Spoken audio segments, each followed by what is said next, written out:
guys, and welcome to our final talk here at EGX this weekend. And today I am joined by three lovely guests. But as always, I'm going to start off by letting them introduce themselves. So guys, who would like to go first? Give us a little bit about yourselves and your background. I guess we can start on this side. Hey guys, my name's Martin Copping. I voice Mozzie, who was up there in Rainbow Six Siege, and also Lucas Riggs in Call of Duty, and then a bunch of other stuff, but you can look that up later if you're interested. Hello everyone, I'm Chad Michael Collins. No, I'm not. No, I'm Jeff Teravainen. I play Sam Fisher in Rainbow Six Siege and other stuff, and all kinds of other video games, and yes, I'm here in London. Go ahead. Well done. I'm not Jeff Teravainen. That's him. I'm Chad Michael Collins. I play Alex, how conveniently timed, Echo 3-1 in Call of Duty Modern Warfare, mobile, and Warzone, and other such things that your parents have probably watched in primetime television. Great. So for this panel as well, if you guys have any questions, please make your way to the middle. There will be a microphone. It is an AMA, so you're welcome to ask anything you want to either of our guests. But to start us off, what got you into voice acting? Who wants to take this first? Chad Michael Collins. For me, voice acting came as an extension of TV and film acting. I think getting a chance to be in Call of Duty Modern Warfare opened the door for that for me. That was a full motion capture, performance capture, and of course the voice and everything else. We did that all on the stage, so that kind of opened the door to Call of Duty Mobile, which was just voice, and some other projects that have come since then to do the voiceover stuff. But it's a lot of fun. There's not many things you can do in your pajamas from home, and voice acting is one of those things. So store that away, people, if you're not a fan of pants. Nice. Well, I guess I'll speak. I got into it sort of the same thing. I became an actor, but I used to be a singer, so I was kind of used to the microphone and that sort of thing. And I love video games. I absolutely have loved video games my whole life. So when I had an opportunity to go out for one, I was right in, and I think it was the first game I ever landed was one of the Resident Evil ones. And I completely lost my mind because I was in a game and I just kept going after it. So it was fortunate enough to do it. Yeah, I love it. Yeah, I kind of fell into it when I was at drama school many years ago. I had one of my cousins worked at ABC Radio Drama, and she used to call me in for these little voiceover jobs. And yeah, that kind of moved more into commercial work in voiceover. But I was never really pursuing it. It just kind of happened, and then I moved to the States and eventually ended up, booking Call of Duty Infinite Warfare, and then another game which hasn't been released yet, and then Rainbow Six, and then, Call of Duty Vanguard and Warzone and Zombies, and it just seems to be just a natural progression for me, and Nice. I haven't really ever pursued it, so it's good. Nice. Yeah. That's good. So following on for that, do you all, and speaking about the pants, maybe you've got a particular favorite pair of pajamas, but do you have any sort of pre-voice acting regimes that you do? I don't know if you've got anything like that, or you just go straight into it? Don't know who wants to go first. Who's got the most exciting one? It depends on the character, but sometimes when, like for Sam Fisher, I will often actually go out and drink the night before. Because I've taken over I like that one. I've taken over from a legend, Michael Ironside, and his natural voice is deeper than the earth. So to get that kind of deepness, it just helps to be a little sick the next day. Yeah. So yeah. Oh, that sounds good. Not everything though. Yeah, not really. I used to do a lot of vocal warm-ups, tongue twisters, and different vocal exercises, but not so much now. I think after enough practice, you kind of know what you need to do, and it's more about Zombie Hunter. It's more about trying to preserve myself, especially if we're doing battle chatter or something, trying not to lose my voice. Yeah. What about Unique yourself? New York. It reminds me of the movie Anchorman, if anybody watched the Will Ferrell movie Anchorman with his vocal exercises. I don't do a lot of that. And I was, pretty lucky because Alex was you had a tough job because you're filling someone else's shoes. There was a high bar set, right? Alex was an original character, so it wasn't like I was reinventing Captain Price or Ghost or any of these other characters that had been established before. So I was free to be me, and it worked out. It worked out. Nice, nice. So next, speaking about all the different characters that you've all, partook in, which is your favorite, but also which was your hardest as well? When we were filming Modern Warfare, my character goes to, oh man, I'm forgetting the name of the fictional Middle Eastern country. But I go and join up with a bunch of freedom fighters, Farah and her brother Hadir. There's Russian occupation, a little on the nose these days. And so I have to speak some lines in Arabic.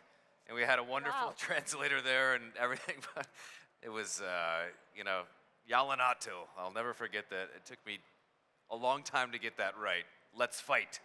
Yalanatu. And I was like, I know I just butchered this, but I'm doing my best here. That's probably the hardest thing I've ever had to do for the voiceover stuff. Everything else is just standard American. Nice. What about you guys? Have you got anything that you would say was pretty hard, or even your favorite, if you just were like, that was a lot of fun? Martin's looking at me like I have to speak. It's up to you. You don't have to. The favorite stuff I've ever done, I think, would be probably Sam Fisher, because it's Sam Fisher. Yeah. But I've got to play all kinds of different people, including different languages and stuff, Russian, everything. But the hardest stuff in video games that I think that you do is what they call the Onos. Have anybody ever heard of Onos?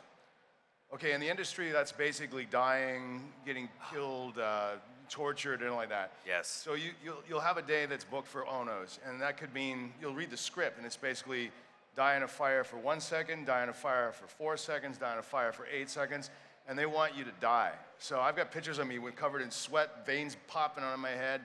I think I'm having a stroke because you want it to be as real as possible.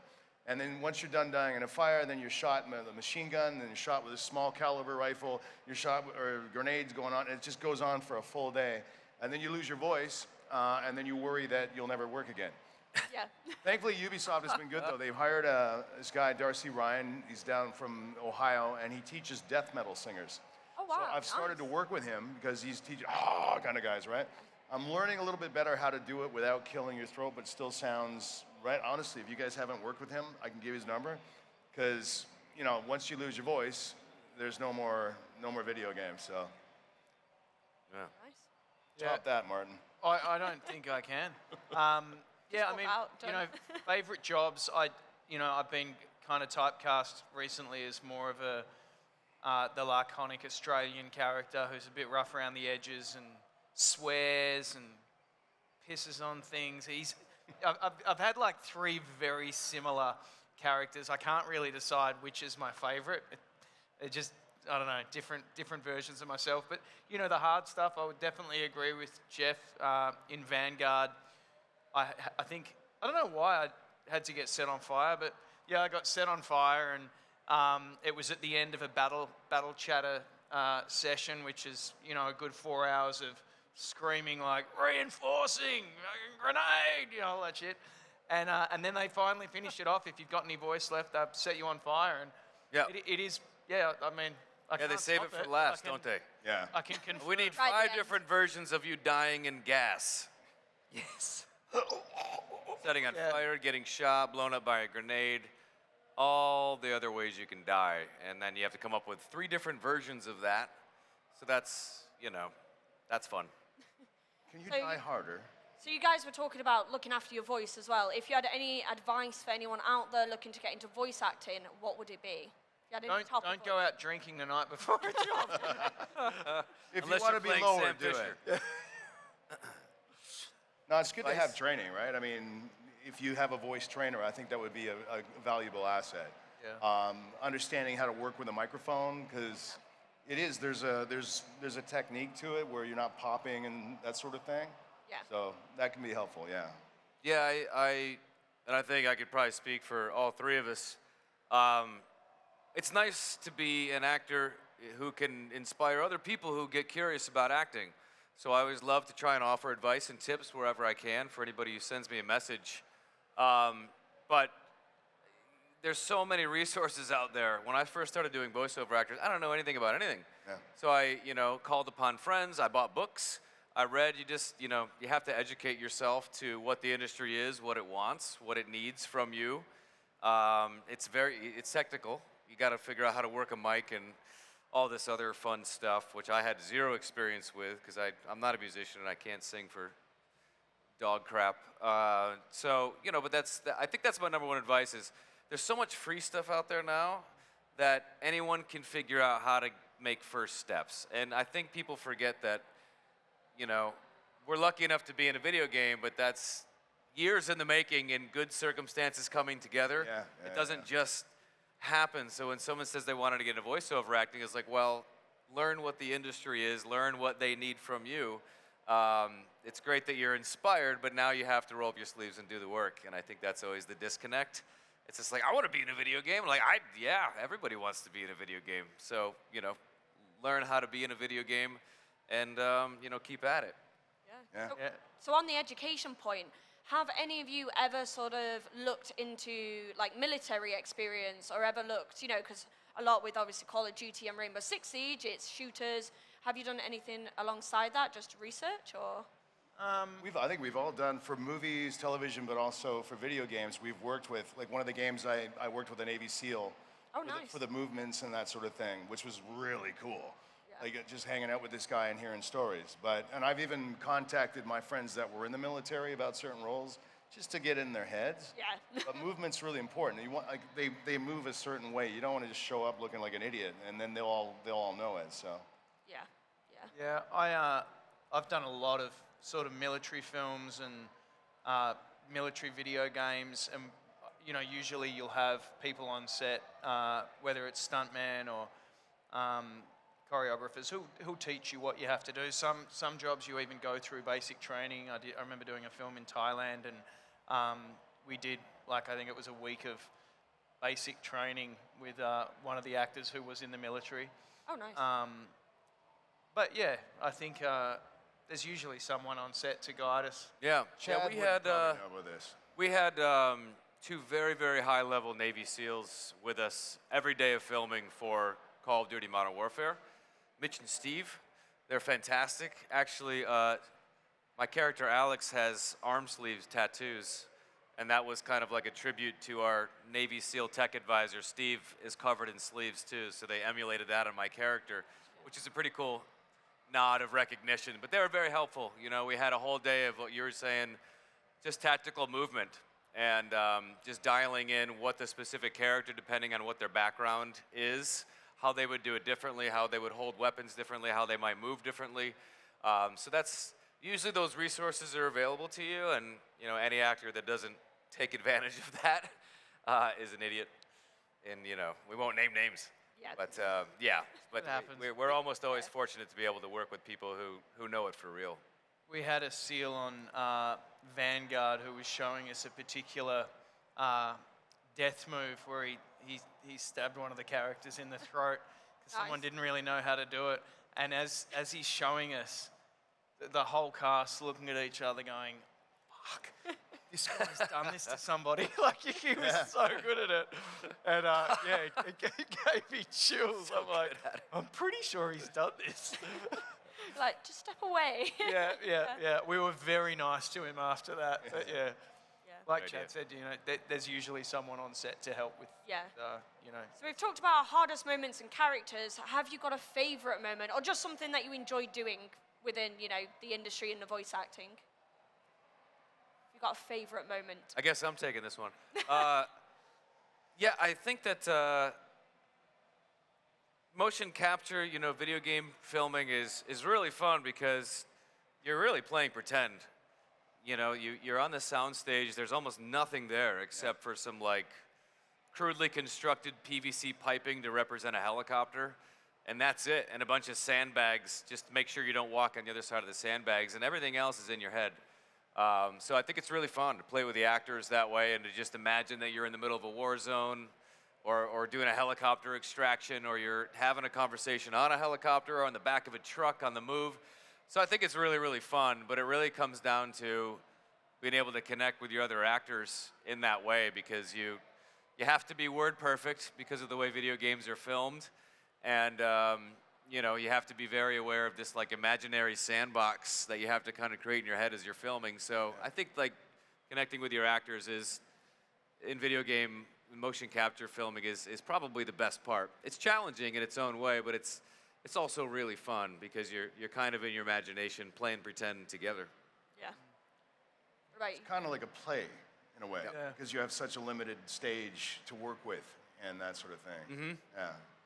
I feel like the quality of performers you generally get in a PCAP session for a game like what we've done is always outstanding. I've been on, you know, film and TV sets where, you know, the actors might not be as experienced, but you really can't get away with it in performance capture. Everything pretty much needs to be done in one take. It's very expensive to stitch scenes together.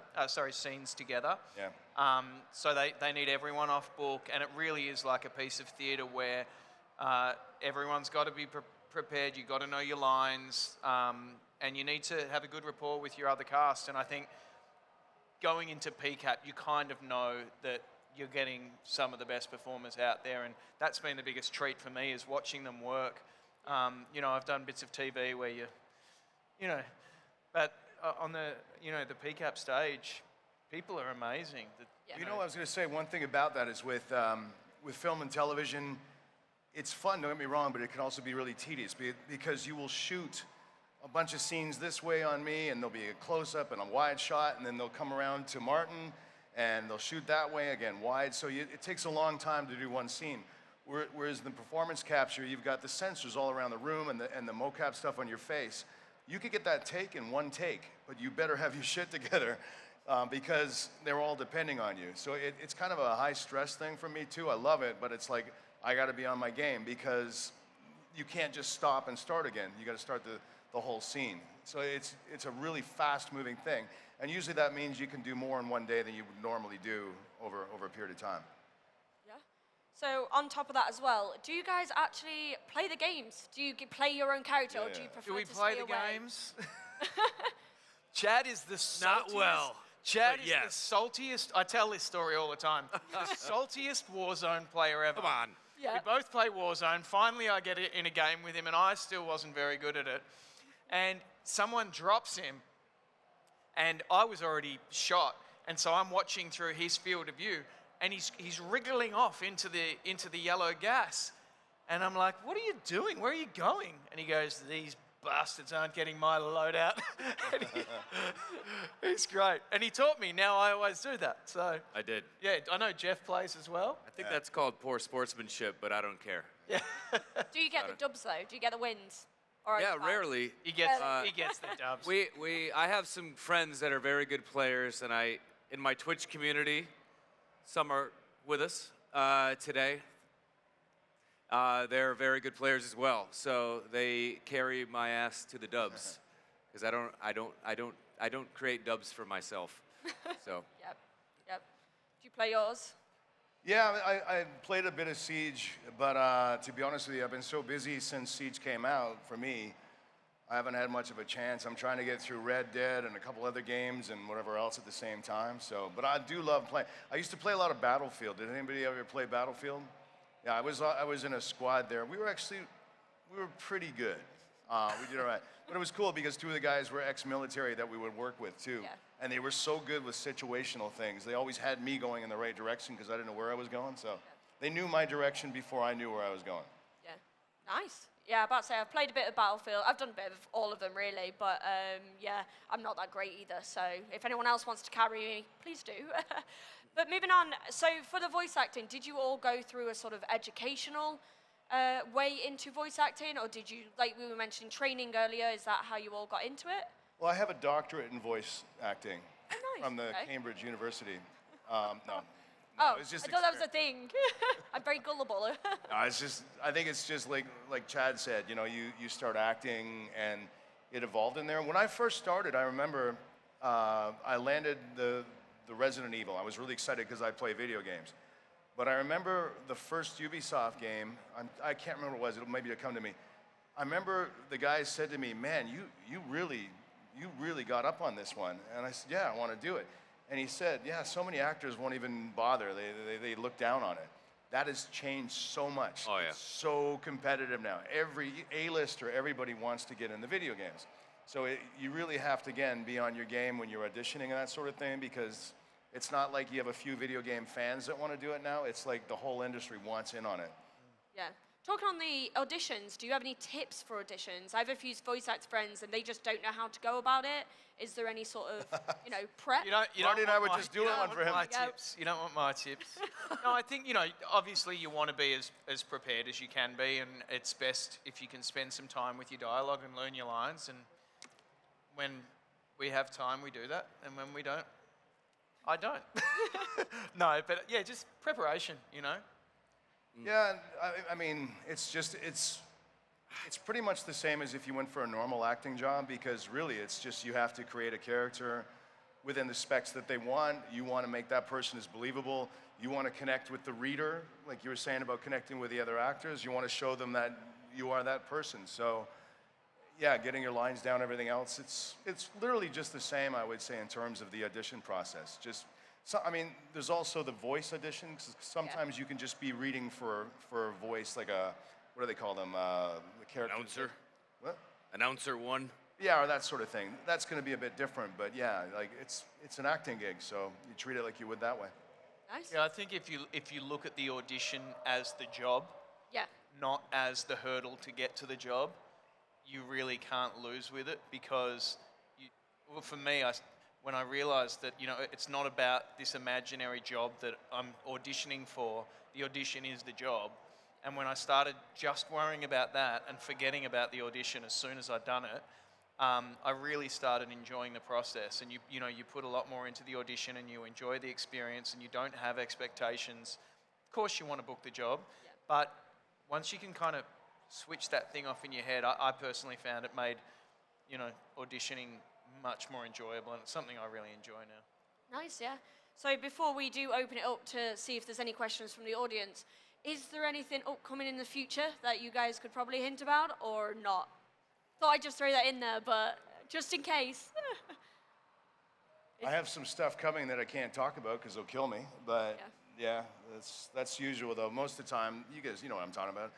They make you sign NDAs, even do audition for the stuff, so don't talk. Okay, so everyone's lips are sealed. I'm going from here to go film a military action movie franchise for Sony. I do, called Sniper. I think some of the pictures came up here.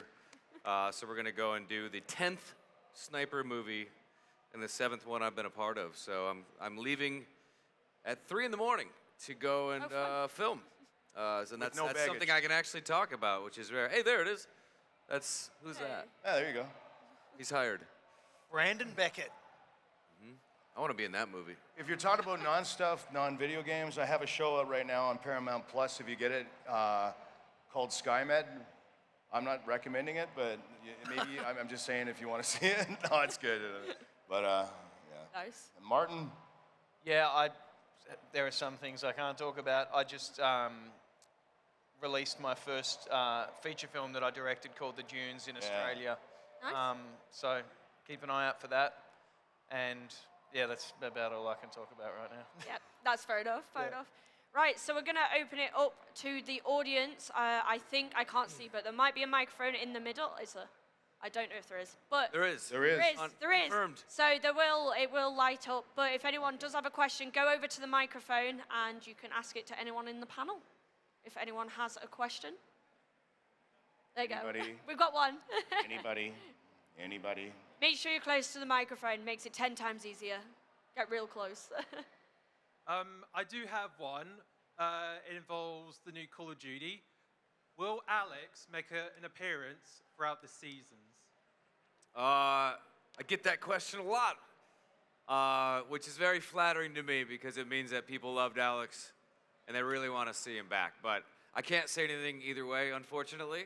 So we'll all just have to wait until the game comes out and Warzone continues to see if Alex makes an appearance. So all we can do is this. Let's get evil. Let's get evil. I'm also gonna say this because I love it, and I'm mic'd up. My favorite line when I kill someone in Warzone, which is rare, is "Humble pie, asshole." Had to do it. Had to do it. Thank you. Thanks, buddy. Thanks for the question. Thank you. Say, do we have any more? I think we've got one coming. Yay! Feel free to line up ready for the microphone. Makes it easier. Yeah, don't be shy, guys. Ask us whatever you want. Anything. Or else I'll go up and Go ask wild. those questions. I share anything. Not much of a question, but more of a challenge. You guys are all voice actors. Try and do your best voice impression of Solid Snake. Oh. Solid? The only Metal Gear I ever actually played is Never the done it, original is it? for Nintendo, and there was no voiceover acting in a Nintendo game, so I can do the sound of a typewriter. Repeat after me. Try and get a gruff voice. Go, Metal Gear, it can't be. Off you go. Metal Gear, it can't be. Metal Gear, it can't be. Metal Gear. It can't be. Brilliant, thank you. That's great. So you've all Welcome. talked about how you play video games. Is there any voice actors you look up to? Ooh, so Jeff who do you Teravainen. guys Jeff and look up Chad. Yep, Teravainen. Nice. Troy Baker, obviously, his portrayal of Joel amongst the 5,000 other great things he did. Booker, what's his name? Booker in Under the Sea one. What do you call that? Bioshock. Yes, thank you. Thank you for saving me. I love that game. Yeah, and I mean, in the original, there were so many great actors out there that don't get the credit. Because I've done this stuff where you're playing the AI characters. Some of the guys on Bioshock, I've looked them up because who are these guys? They're incredible. I remember playing Battlefield, hearing some of the stuff there, and it's just like, these guys are friggin' amazing. There's an actor out of Montreal who's from Ireland originally. He's been a ton of stuff. He was one of the characters in Far Cry 3. His name is Julian somebody, but again, one of the best actors I've ever heard in my life, and nobody knows who he is. And I'm not helping him because I forgot his last name. But, you know, he's in Far Cry 3 and 5 and all kinds of stuff. So, yeah, I'm always amazed by the talent in the industry. Not mine, his and his, but Thank you. thank you. Hi. So obviously you voiced Sam Fisher in Rainbow Six Siege. Will you be making an appearance in the remake? I have to say that I had a head injury this morning, and I can't remember anything right now. Okay, thank Or you. I'll get a worse head injury from Ubisoft. So if I'm got questions, I've got one. If you could work any type of role, like anything, what would it be? Like, what's your dream voice acting role? Or if you could take a character that someone's already done, what would it be? I have a fantasy about playing Dirty Harry from Dirty Harry. Oh, yeah. I Clint Eastwood. Yeah, I love Clint Eastwood's portrayal of Dirty Harry. I love the franchise, and I love the stories I've heard about how he goes through scripts and just says, I don't need to say that, I don't need to say that, and he just strikes them off so that he says the bare minimum, and he goes, I can do that with a facial expression, I can grunt through that. I think that would be a really fun character to play. It's minimalistic, but there's so much nuance to everything and charm to everything that he does. Yeah. So that's one of them. I've got a lot. Nice. I've got a bunch. I'm gonna go. I have a whole list. Roll them out. I used to play a lot of Warcraft, so Yeah. I've queued up Wrath of the Lich King, which is my favorite ever Warcraft expansion on Warcraft Classic. So I'm gonna torture myself and play through that a little bit. But I think to do the voice of like an Arthas, the Lich King, or something like that would be amazing. To do the voice of the Punisher in any sort of Marvel Comics video game, and lastly, to do the voice of either Aragorn in Lord of the Rings or Conan the Barbarian. Yeah. Those would be my bucket list voice roles, for sure. I freaking lucked out because I got to play one of my favorite characters ever. I'll tell you, when I auditioned for it, I think I had 4 auditions total. I had 3 recalls. And it was called Project something, and they didn't tell us what it was. So when I actually, after the last one I landed, they called me the next day and they said, Jeff, they were very excited. They said, Jeff, you landed the role of whatever. And I said, oh, I'm really happy about this, of course. And they said, I could tell my agent was shaking. He's like, do you know who this is? And I said, I don't know. And he told me, I was covered in goosebumps. So for me to play him is, it's a dream come true. I always say, like, I've done a lot of cool things. I'm proud of a lot of stuff, but this one is really special because I've played every Splinter Cell since it first came out. I remember the day my brother telling me, I think you'll like this game, and we started messing around with it, and I thought, freaking hell, I love this game. So that's an honor. And I gotta tell you something, I don't know if I told you this, but about the Dirty Harriet, I do a lot of other voice work, like I narrate shows for Discovery Channel and that sort of thing. And I auditioned for something the other year, a documentary, and I'll never forget, I read for it, I landed it, and I was so excited about it because it was for Warner Brothers. It was this big documentary series on a person. And I remember saying to my agent, can you imagine if I actually landed this, or sorry, if I not landed it, but if he actually watched it and listened to me speak? And she said, Jeff, he chose you. He has the final say in this. It was Clint Eastwood. I did a documentary series for Warner Brothers on him, so that was cool. And he sent the nicest note to me. So that's kind of like a highlight, because I'm like you. I freaking love Clint Eastwood, so that was cool. Nice, nice. So do you all have any favorite voice lines? Since we were doing different voice lines, do you have a favorite one which we could present to the audience? Favorite voice line? I got a line. Or lines? Yeah, I got a bunch of them. I actually said this in both Siege and Vanguard, which is, I'm not here to fuck spiders. Oh, yes. And then there's another one, you look like a 24-carat dickhead. And then there was one more that Ubisoft got me to say. It was at the end of a very long voice session, and they said, oh, there's one line that we were hoping you might say, a bit weird, but would you say it? And I'm like, I looked at it and I went, oh, this is going to come back to haunt me, but fuck it. And so I said it, and it was, I could be having my mum's meat pie right now. Very metaphorical, very inappropriate. But yeah, it's out there in the lore of Siege now. What about you guys? Interesting. I got ahead of that one. Cringing at that. I got ahead of that one with the humble pie business. But I think that when my character, there it is, Warzone Season 3, Alex emerges from the rubble and reveals that he's alive, lost a leg, but saves Ghost's ass with a sniper rifle. And he replies to Ghost, let's get evil. Let's get evil.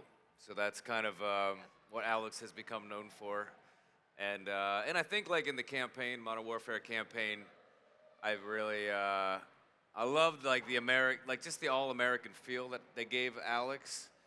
And so when he agrees to go off and sacrifice himself with Farah in the campaign, you know, he says, yes, ma'am. And I just think that that's so typically American, and it's become one of my favorite lines, even in that scene in the entire game. It's so simple, but it played so well and seemed to fit the two soldiers from two different worlds. And it's about the most American thing you can say, going back to the Old West. So those would be my two favorites. Yeah. Cool. Oh, it's Rodney, my turn. yep. I forgot. I don't know. I love doing half the lines. I just spit on you. It's all right. He does it all the time. Argus deployed. But for some stupid reason, I remember having a laughing attack because I was doing something, I think it was for Far Cry 5. And I remember, like you, I read the line, I thought, is this really a line? But it was just like, this is terrible. Smells like Satan farted. But they wanted it really serious. Smells like Satan farted. No, more serious. So that was one that stuck out.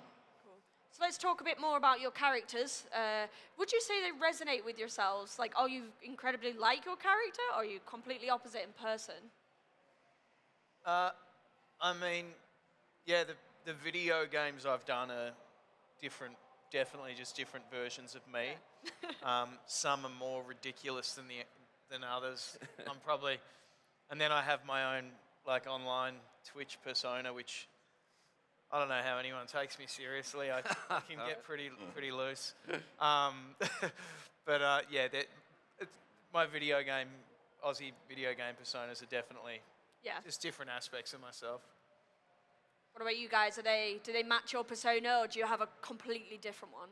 I think it's pretty on the nose. I think that Alex in Call of Duty in particular is one of the good guys. You know, he's an All-American, and he wants to do what's right. And I think that my mama raised me well, so there's a sense of wanting to put good out in the world and doing the right thing, and that it was always ingrained in me coming up. And I think that that's the epitome of what a good guy soldier is. You know, so I grew up on GI Joes. I had a lot of family in the military, police officers, and law enforcement as well. So I've always had a really profound respect for them. So I would say Alex is pretty on the nose, and I was allowed to bring that, I think, to the character as well. So yeah, he's not eating any meat pies from anyone's mom.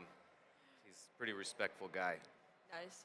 I would say that, I think you guys agree, a lot of the time, any character you play, even the wackiest one, a lot of the time there's something in you that comes out anyway, so there's always some part of you that goes in them. But, yeah, I mean, like for Sam, I like to climb, and I've always enjoyed killing bad people, so we have that in common. I like the color green, so yeah. Nice. That would be it. Yeah. I like the color green. That's it. That's the answer to everything.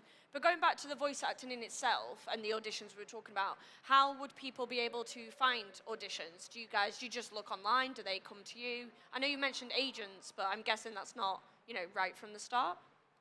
Yeah, I think like with just general acting, depending on sort of what level you're at within your career, you start out sourcing them yourself. There are websites and what have you that you can look on, and then as you sort of build up and you build a team around you, your agents and managers will find you different opportunities. Yeah. I think, it's pretty cool. Yeah, I mean, I think that it's safe to say that all three of us came from TV, film, on-camera acting, and found our way into voiceover. But what I've learned is it's not as hard to maybe get an agent and maybe get some auditions coming in, but because it's so easy to do, the level of competition is insane. You know, these casting directors are listening to thousands and thousands and thousands of actors all reading for the same part. So how do you cut through that? You know, that's the catch-22. You don't know. But I think it's with any industry. You know, there's that 80-20 rule where it's like 20% of the actors take all the jobs, literally. Then there's the 80% who just do their best to try to become one of the 20%. And I think that I find that a lot in voiceover and video games and stuff. People just recycle who they know over and over and over again. You know, so that's why when you do book something, like we've been fortunate to book, that moves the needle. It helps us get that much closer to being called back and invited to the party. But, you know, the struggle is getting that one, which could take years or it could never happen. And that's the reality of the industry that we're in. If you want security, go and be an accountant or anything else. That sounds boring, but at least you won't wonder about your next meal. I was going to add to that, too. I was going to say it's constantly growing, but it's still a small industry in terms of the players that are going to hire you. And I think having a good attitude when you get there, you know, just if you get that chance to get on, be respectful and have fun, because like you said, there's better ways to make a living more stable, so hopefully you are having fun. I'm grateful for anything I get, so I hope that comes across when I do it. I know you guys are. Like, you enjoy it, so it comes across when you're working, so, yeah. I'm a nightmare on set. I've been fired from every job I've been on. No, you make a great point, and that people that are in the industry a long time really come to appreciate good people, you know, that are talented. You can have talented people and good people, you know, no matter what horror stories you hear about all this nonsense in Hollywood. So, you know, to show up prepared, be respectful, and just be grateful will take you far, you know, and the ability to outlast everyone else, because I think that's a really underrated quality in the industry that we're a part of, is so many people turtle up and die and call it quits and go back home because they're not prepared to spend the year, 2 years, 5 years, 10 years, whatever it takes. So that perseverance really will pay off over time if you got the gumption, as they say. Yeah. I'm 15. I think 15 years in America now, and throughout that time, the amount of Australian actors that have come to the States, come to Hollywood, given it a crack for 2, 3, some 10 years, and it just gets too much. They want families, they want a stable income, and I think, for myself, I never had anything else that I wanted to do. It's what makes me happy, and I don't rely on that for an income. I used to when I was first getting started, and I found it really debilitating. But as soon as I kind of changed my mind and went, make my money somewhere else, do this because you love it, it removes a lot of the desperation that we can all feel from time to time when we're not working. And, I love making my own stuff. I'm a big proponent of creating your own content. And, Chad streams on Twitch, and this is what social media is really great for, is keeping you fresh. I love streaming on Twitch. I get to perform whenever I want. Most days, I know some people look at me and they're like, man, you stream all the time. But if I've got an hour spare, to me, it's a little workout. You get to interact with your audience and flex that muscle in front of a camera. And if you love it, you'll find a way to do it. If no one's seen Martin's stream, go check it out. Yeah. Twitch.tv/Martin Copping, COPPING. They're very fun. I've been on his stream. We've co-streamed together quite a few times playing Call of Duty. It's where the It's weird a riot. happens. Yeah. It's a blast. It really is a blast. And I stream too. I'm much more casual, and I'm not very good at giving a heads up when I go live, as my friends here can attest. But it's fantastic to be able to have a community and to connect with them, about video games that you all love together. So it's been a really, really wonderful opportunity to me to be in Call of Duty, to play Call of Duty, to meet people, because I don't know that the video game industry always makes it a priority to have the actors engage. TV, films, stuff like that. You'll see that they'll have the actors engage with their audiences, but in video games, you don't see it as much. So it's nice to be able to take that in our own hands and to be able to connect with the gamers and the fans and around the world, and to run some games with them and let them carry me to victory. Nice. So as we run to the last few minutes, we are going to open again for questions, so make sure you head to the microphone if we have any more. But one final thing, have any of you been playing the COD beta this weekend, and how are you finding it? I had a play and I got Jeff, destroyed. how did you find the COD beta? I got destroyed. Honestly, It can't be worse than that. There's something wrong with me. I'm gonna go get checked. We started playing, I think it's because they're so close to the monitor. You're literally on top of it, and it's so jerky that he looked at me. I'm sweating like crazy. I feel like I've been in sea, like in a boat from the 1600s in a storm. I literally had to get away. I was so sick, but he was too. Yeah, I looked across. Chad was locked in, and he was just smoking people. The game's amazing. I can't wait to play it on a farther away from the system. Yeah. But I was sick all freaking day. I looked across at him, and I'm like, I'm feeling a bit queasy. Yeah, we were in. Just I'm gonna sweating throw up. bullets. He's like, I don't feel so good. Yeah, we were in the booth playing with some of the people in the queue out there, and I liked it. I dig it. I think it's fun. I get why people are excited. I know that they loved Modern Warfare, and they're very kind, and it was very well received. So they're excited to kind of have that universe continue after waiting so many years. But it was fun. Like I really enjoy it. There's enough from the original game and the ongoing game to love about it, but also some new wrinkles. I didn't get sick. I had a 1.10 kill death ratio in one of the matches. That rarely happens. Mostly they're around 0.5, 0.6, dying a lot more than I get the old kills. So I still can't figure out what a I just wanted to bring kill to death that up. ratio is. I know I got 12 kills, and I love some of the new mechanics where you can like. Or the ledge hang? Yeah.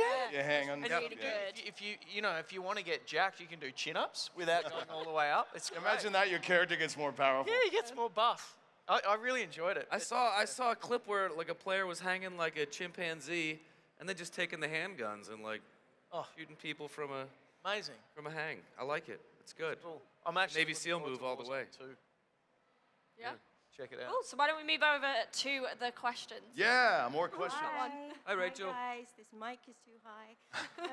I have a question. You know, you've been talking about the Twitch community, and you know, has there been an experience that has really touched your heart within the community, playing with the players, being part, you know, them being part of that community with you? Has there been an experience that's really, you know, like wow, you know, overwhelmed you? I've had a few of those experiences, especially I started streaming through COVID, and I've received quite a lot of emails on Instagram sort of saying, you know, thank you for streaming. I know a lot of people had a really, really challenging time through COVID, being locked up and not being able to do a lot.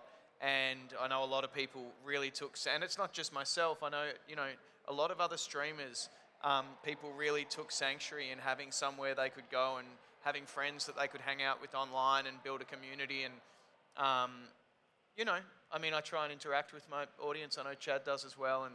And it was really nice to feel like you were helping people, which I don't know if I'd experienced on a sort of broader extent. You know, you feel it sometimes with friends and family. You know, it goes both ways. But to have kind of people you didn't even know sending messages, you didn't even know they were in your chat, saying it was nice to have a place to hang out. And you know, I keep a pretty tight community that are very respectful. Or you know, you get the ban hammer. Ban hammer. Yeah, but it was good. That was something that happened, you know, quite a bit through COVID, and it felt very special because, you know, you have times sometimes when it gets all a bit much. Streaming can be a lot. And then you get a message like that, and it kind of makes it really worthwhile. I mean, Martin did a charity. Don't let him. Martin did a charity streamer and raised $10,000. Yeah. So Nice. And what these a guys wonderful, came in. What a wonderful platform, you know, to be able to do that, and rally people together for a good cause. But I agree with you. I think that's one of my favorite parts is, and I always make the joke on stream. I'm like, they're not here for me. They're here for each other, because maybe I'm the reason that they showed up and got curious, but to see people become friends with each other from all around the world. Like, there's so many people there that never played Call of Duty ever, and now they all play. They had never streamed ever, and now a lot of them stream, you know, and now they're making friends, and they're flying halfway across the world to see each other because they become such good friends just in a chat room. And I think that this is an absolutely amazing way to have people come together. I was lucky to have a bunch of wonderful visitors here, you know, to meet them in person. So yeah, it's a great platform. I love it. Jeff, I suppose you should get into it so you have something to say next time about. I know. I apologize. Jeff does make guest appearances. Jeff's a busy guy. Jeff's a very busy, in-demand working actor. I have a 13-year-old as well that's very active, so. Cool. Well, I I want your think excuses, that's Jeff. it, and coming to the end of our panel. So to finish off, where can everyone find you? What are your socials? You mentioned Twitch. Have you got twitch.tv or Twitter? My socials are just at Martin Copping on everything: YouTube, Snapchat, TikTok, Twitch, Instagram, You have Facebook. Snap? I'm gonna send you Same on Snap, everything. Yeah. bro. Yep. Same ridiculous content on everything too. Yeah, I'm the same. I'm very active on Instagram, Twitter, a little bit on TikTok. I love actually interacting with people. I have a ball. I mean, some of you I know from there, and I love doing that sort of thing. It's great. It's a weird thing, but I mean, I'm in the UK. London's my favorite city in the world. I've been obsessed with it since I was a kid, and you know, being able to come here for this reason, and just the fact that I'll get tweets from people say that know who I am from London freaks me out. It's a really cool thing. So yeah, I welcome anybody. Say hello. I'm always like trying to post something interesting. Not as interesting as these guys, but it's still. I would argue more interesting. Jeff goes all around the world. He was posting videos from a friggin' yacht outside of Spain. Yep. He goes like fossil hunting all around the world. He's given everyone a virtual tour of London, basically. So go follow Jeff, his social media. He's always getting up to something adventurous. Mudlarking.